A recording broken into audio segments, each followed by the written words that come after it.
So, if you want to abolish all the petroleum products in order to meet the net zero goal, which is an insanity, how can you survive without all this? The way you do it, you go back to the caves, live like a Neanderthals who did 40,000 years ago. This is Joseph von Spakovsky, the editor and technical producer for Climate Debrief. This episode is the second part of our interview with Dr. Shanmugam. In your 2022 review for the Journal of the Indian Association of Sedimentologists, you defended Alex Epstein's book, Fossil Future. What drew you to review it, and why do you believe global human flourishing requires more oil, coal, and natural gas rather than less? What happened was in 2022, Alex Epstiein published this book, Fossil Future. It was criticizing all the anthropogenic global warming. He was giving geological evidence, other evidence. It was a very good book. But people were attacking him from all angles. The attack was focused around his qualifications. He has a Bachelor of Arts degree, BA degree in philosophy, but he was talking about geological aspects in the book. So that's the criticism. So I went back and read the book again. All the geological aspects he was talking about is spot on, very correct. So I thought, what's the problem? We are interested in the content, not so much about his qualifications, although you need a good qualification. But in this case, he understood the problem. He's writing about it. And I am a geologist with a PhD in geology. So I thought I can write about this. So I wrote a book review of that book, and it's published in the Journal of the Indian Association of Sedimentologists. The purpose of my book review is literally defending the unfair attack on Alex Epstiein. So I went point by point why he's right and the critics are wrong. So that's what I did. That's how I started showing more interest on the climate change aspect of things. We need oil. Without oil, we don't have a modern civilization. If you take a barrel of US oil, for example, it's converted into 46% gasoline, 9% jet fuel, 26% diesel, and so on. We need this on a daily basis. Without it, there is no modern civilization. So, if you want to abolish all the petroleum products in order to meet the net zero goal, which is an insanity, then you have to go through this. You won't be able to use the toilet in the morning, which is a petroleum product. You won't be able to brush your teeth with a paste that's made of petroleum. You won't be able to jog using your jogging shoes. That's petroleum product. There is no car, no plane, no ship, no cell phone, no mask, no pillow. How can you survive without all this? The way you do it, you go back to the caves, live like a Neanderthals who did 40,000 years ago. So the question is, do we have enough petroleum? When you plot the proven oil reserves from 1980 to 2020, the curve goes up. So we have more than enough petroleum to deal with all these, produce all these petroleum products. So if you look at the stock price of ExxonMobil, this is from 1970 to 2026. This is the largest oil company in this country. I joined Mobil in 1978. At that time, the stock price was 39 cents, less than $0.50. I checked the value yesterday, February 11th. It was $154.88. The value of oil is shown by this graph, the stock price. The society need oil. We have oil. So we should worry about all these critiques who was talking about the bad things because of oil. Oil is good for us. Your presentation highlights the 2022 protests in Sri Lanka triggered by ESG policies, including the 2021 ban on chemical fertilizers due to climate concerns, which led to food shortages and political unrest. What lessons should policymakers learn from this example about balancing climate goals with food security? So this is the photograph. The unrest happened in Sri Lanka in the year 2022. What happened was the developed countries, they imposed ESG on Sri Lanka. That stands for Environmental Social Governance Policy. What it is they told them they should ban the chemical fertilizer and they should use more organic material and so on. They did in order to get the money. What happened was the following year, all the crop yield fell. They ran into a food shortage, fuel shortage. So the whole country went into eruption. The government fell. They came up with a new government and so on. Developed countries like the US and the Western countries, they use all these tools available to them, like government, industry, funding agency, media, and so on. So they control the developing countries, tell them what to do in terms of climate change. They'll tell them, you cannot use fossil fuel. You should use only wind and solar and things like that. I think countries should learn to recognize this and should resist this kind of dominance, hegemony by the West, by the US, and so on. In fact, this is already happening. This is the COP29, that is the UN Conference of the Parties that was held in Baku, Azerbaijan. What happened was the developed countries were doing the same thing to the developing countries in terms of fiscal policies. India and the delegation from India said this is wrong, and they walked out of the conference. So that is the start. That's the way it should be dealt with.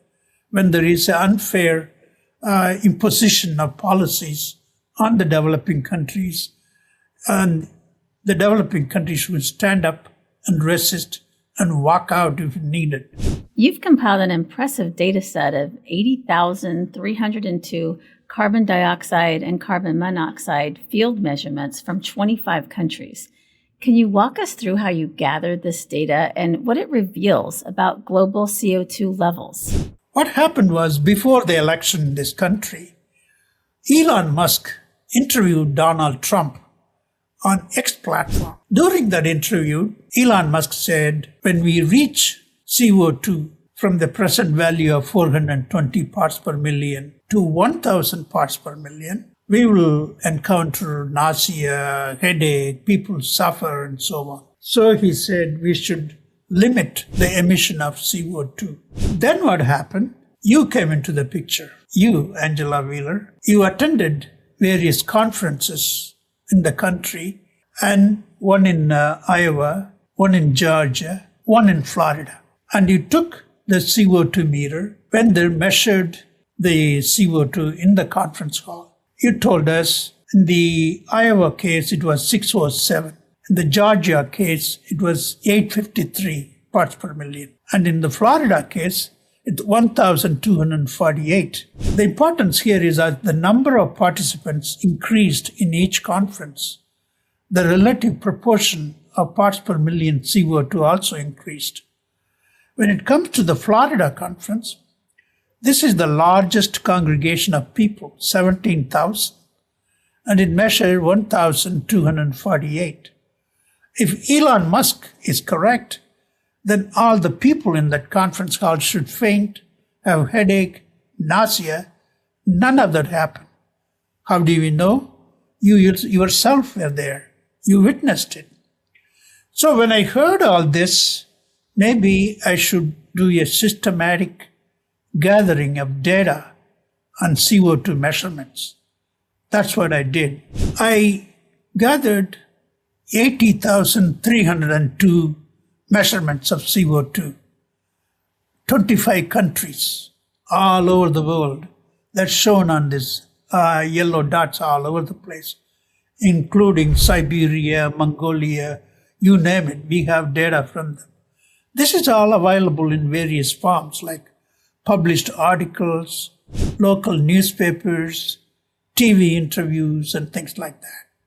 So I published all this in this IAS magazine in India and told the people, don't worry about CO2 increase. When you plot all this, the people are able to function normally without any nausea or headache up to 10,000 parts per million, from 400 to 10,000. So this should not be an issue.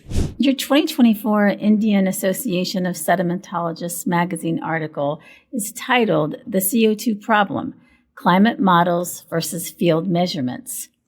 What are the main discrepancies you've found between computer-based climate models and real-world field data? This was actually published by John Christie. What he did was he assembled data, the models published by IPCC and others, and actual data.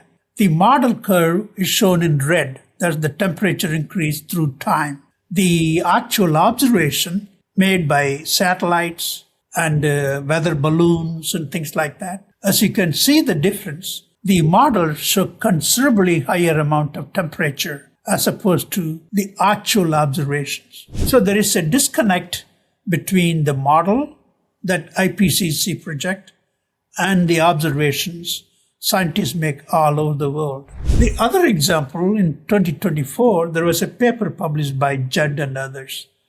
They mainly emphasized the model. I'll show you the disconnect between the model and the observation. If you look at the curve on the upper left, that is the Keeling curve. This is the gold standard. It's measured in Hawaii, and the last 50 years it goes up. And if you look at the one on the upper right, this is published by NASA.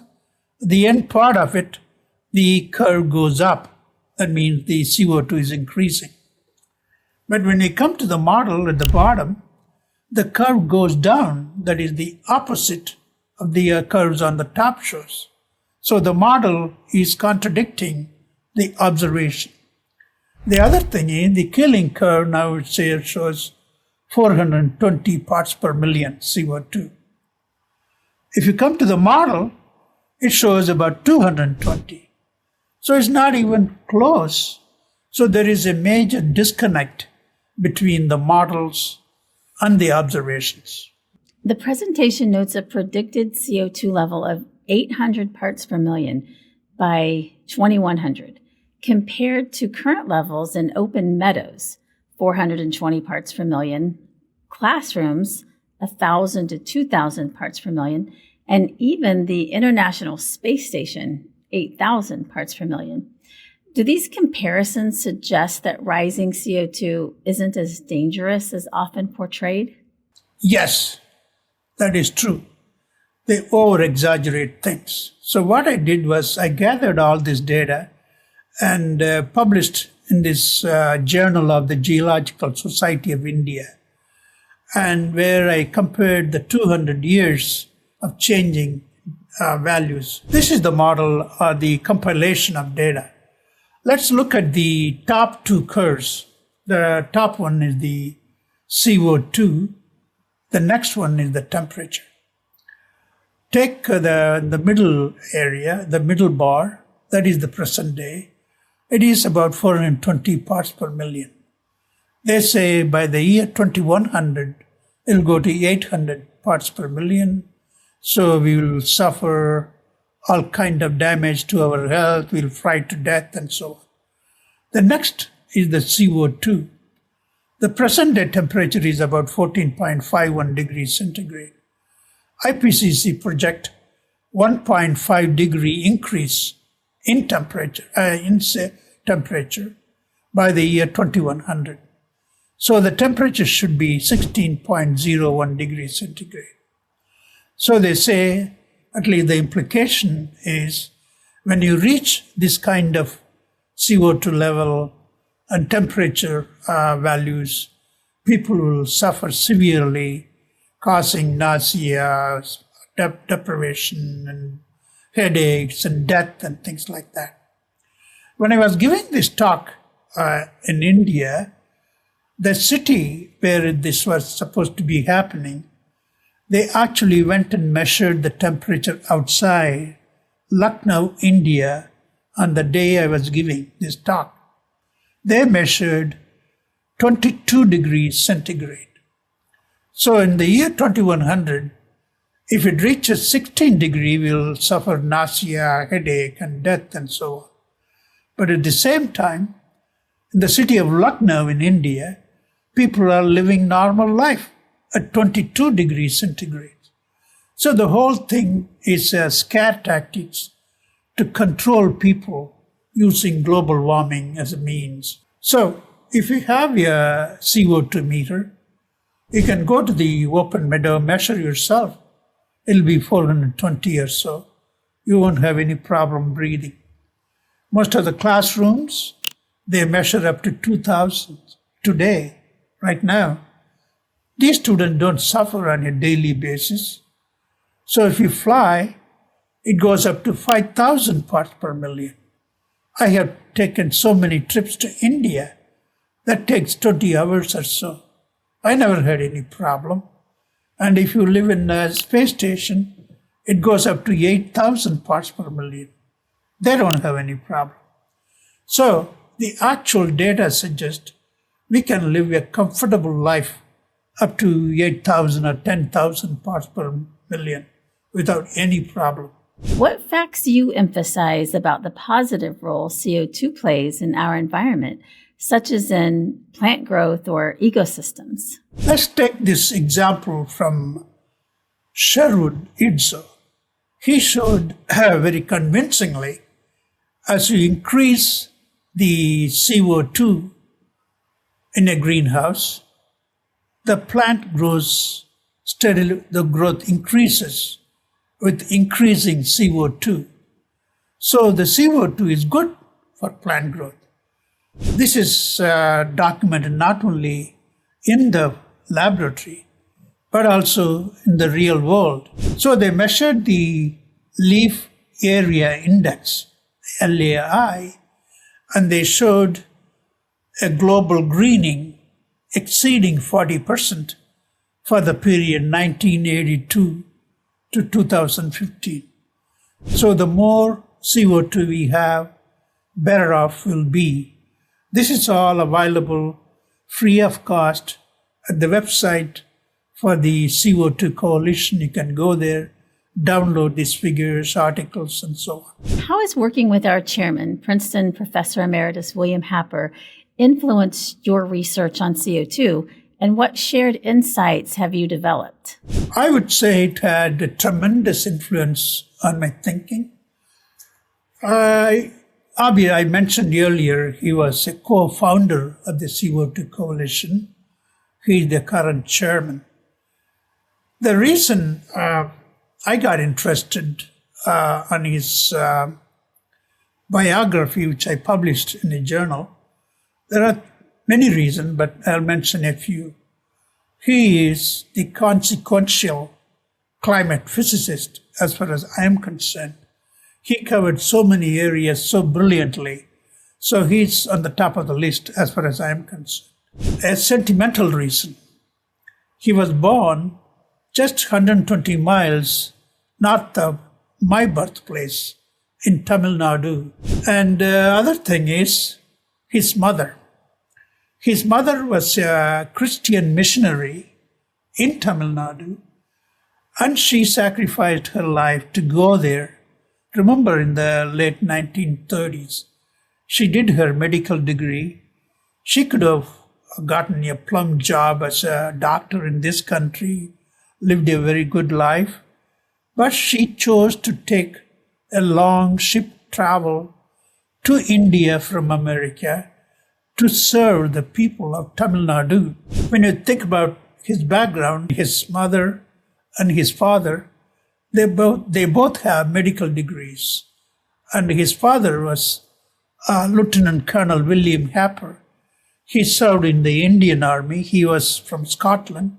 His mother from North Carolina.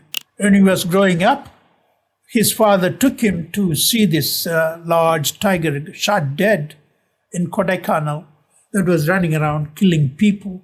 And his father took him and his brother to go and watch this. And you can see a big cobra next to it that was also shot dead because of this killing of this tiger. That's collateral damage. And I mentioned his mother. She was very influential in William Happer's becoming a scientist. She encouraged him to study science. And she herself, a great scientist, she worked on the Manhattan Project in Oak Ridge during World War II that developed the atomic bomb that Robert Oppenheimer is famous for. So she's a medical doctor. She was a medical doctor. She helped poor people in Tamil Nadu. So this is a great story to be told. William Happer is known for his invention of the sodium laser guide star. They still use it today. And he gives lectures, podcasts, and things like that. He's a great communicator, climate physicist. One of the points he's making, he talks about the CO2 famine. If we go, this is already very low. If we go any lower, it's going to be a catastrophic impact on plant growth and so on. And he worked with Van Gogh and used this Max Planck's curve. What Van Gogh and Happer, they published a paper that they showed even if you increase double the CO2 to 800 parts per million from the present 400 million of parts per million today, the increase in temperature is going to be less than 1 degree centigrade. That's what's shown by this red and black curve that's shown by the two arrows. The red one is 800 parts per million. The black one is 400 parts per million. They are so close, they're not even different at all. So we don't have to worry about doubling of the CO2 and the consequent increase in temperature. We also talk about some of the pioneers of the climate research, like John Tyndall, Arrhenius, Keeling, and so on. There are about 50 rational skeptics, I would say. I assembled them. The top of the list is Will Happer, Dick Lindzen, Van Gogh, John Christie, Steve Koenen, John Clauser, Patrick Moore, even the present Secretary of Energy, Chris Wright, Monckton, Damath, Chandrasekaram, and others. Probably one of the best movies came about that featuring Will Happer is this one. This was released in 2024 called The Climate, the movie, The Cold Truth. It was directed by Martin Durkin. It was produced by Tom Nelson. He's a member of the CO2 Coalition. That they have interviewed 17 world-renowned scientists talking about climate change, why it is a scam, and Will Happer is featured prominently in that movie. Thank you for watching. Please tune in next week for part 3 of our interview with Dr. Shanmugam. The Climate Debrief podcast is funded by listeners like you. If you enjoyed listening to this episode of Climate Debrief, please like, comment, and subscribe. We read all of your feedback. If you are interested in finding out more about the CO2 Coalition and its mission, visit our website at co2coalition.org.